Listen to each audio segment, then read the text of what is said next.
Cedric Dumas is set to go down against Zach Reese. Looks like a solid fight so far. Dumas defeated Denis Tiuliulin. Abu Azaitar, Cody Brandage. Surprisingly lost to Nursultan Ruziboyev via stoppage, and to Josh Fremd via guillotine choke, but I don't think Zach Reese is going to submit him. Zach Reese is very good off his back, but Dumas isn't that stupid, you know.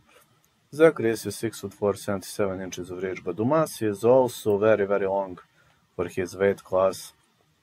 79 inches of reach, 6'2".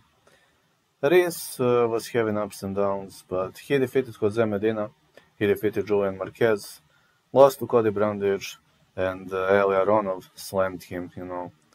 Yes, sorry, he armbarred Eli Aronov, but I've got to say that, no, Zach Reese is doing some pretty risky movements, and it might cost him in the match against Cedric Dumas, because Dumas isn't done. He isn't going to go to the ground. Reese is better in submission game, but Dumas isn't going to the ground. He isn't going to follow up. He knows to fight technical, and Dumas is a master of technical wars. So I'm saying fight starts round 3 or Dumas to win.